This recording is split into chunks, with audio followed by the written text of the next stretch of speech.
Hello, I'm John Tibbetts. I'm in the screening room today, of course. Harrison Ford, star of Ridley Scott's new motion picture, Blade Runner, set in the year 2019 or 2020. 2020, yeah. And it strikes me, Harrison, we're going to be alive in 2020, hopefully. And Wait a maybe, minute, are we? I suppose. And we'll have a 40 chance years, yeah. maybe to compare a little bit what's going on in reality with what's going on in the film. What's going on in the film strikes me as being a lot similar to maybe some things that are going on already now. Drug culture, the punk rock culture, technology, the video games. Any of that especially appeal to you and your own hobbies, personal lives, interests? The video technology. You mean drugs, like punk music, and maybe we should games? stick to video technologies. You're starting out very hot, aren't you? No, I'm not. I must admit, despite some accidents of fate, which have led me into the films that I do, I'm not a big science fiction buff. That's my next question. I appreciate, that it is interesting and exciting. I just haven't had the time. Never done that. Okay. That granted, the film interested me because of the combination of story and director, and that, along with the opportunity to play a different kind of character than I'm most well known for. There's a lot of surface adventure in characters like Indiana Jones and Han Solo. Here it seems that there's a vulnerable note all the way through the movie. Love with substantially what is a machine. And you don't like shooting androids even if it's in the back. I mean, even though they are machines. Are those scenes close to your heart? Gives you a chance to penetrate into your otherwise hard-boiled private eye type character. Well, I don't. I mean, I have played other characters that represent other things. They're just not in the most successful films. They're not in the films that I'm best known for. Well, heroes, I'm thinking of too. Well, or a variety of others. And by that, by saying that, I'm not touting my broad capacities. I'm just saying that I have done those other things. So when it doesn't occur to me that this is something special. See, it does to you because I'm so well known for the other things, but the other part is part of my experience as well. So it doesn't occur to me that this is an extraordinary opportunity to contrast, because I believe there are parts of Indiana Jones that are vulnerable, but in correct measure for that character.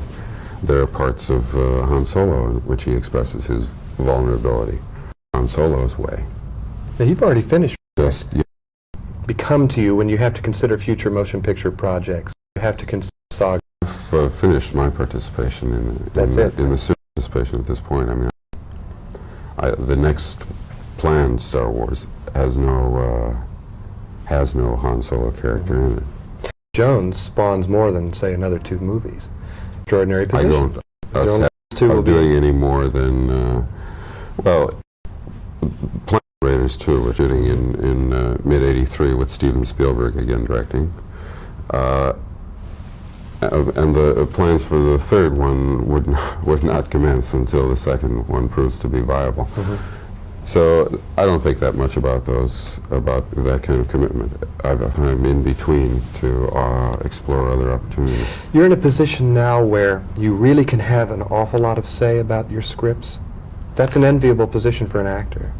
I find that I seek out projects that have enough strength of their own, so that I can come to the project when it's already an accomplished project, when it has a life of its own. Then I can add something onto it. I don't like to come to a script that isn't already a strong script. Ridley Scott surrounds you in Blade Runner and everyone else in the film with mists and rains and fogs and everything else. Does that ever become a disability in the shooting? I mean, he's famous for this kind of thing. What's that like on the set? There's water dripping down on you all the time, it seems like. It's uncomfortable, but it's Have you ever worked with a director who seems so determined to establish an atmosphere like that all the time? Oh, most directors do, yes. But I mean, Ridley's is one of his strong suits, of course, is his visual sense and his eye, and I expected that he would spend a lot of energy on that. As Rick Deckard, you're a Blade Runner, which is to say that your job is to track down replicas, and people who see the film certainly will understand this. And our time doesn't permit our getting into that too much, but in tracking them down, you become like a hard-boiled private eye of the 40s, and Ridley Scott helps with all the Venetian blinds and everything else. This hard-boiled character, is that something that you have known from experience watching old movies? Any kinds of prototypes that you're aware of?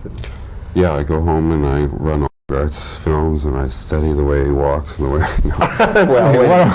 No, I mean I have no. I mean, I've only a sense memory of what he does, and I've seen him in films in which I really have admired him, and thousands of other people. I mean, I have no sense of being imitative of, but it's in me as much as it's in you. Your ability to recognize what you see is just, it's in me, it's part of my experience. But I'm not, I hope I'm not imitating somebody else. Very quickly, in closing, there's an implication in the film that more people may be replicas than we think, including you. It's never developed. What do you think about that? Replicants, actually. Replicants, I mean, replicants, yes. which is a flesh culture thing.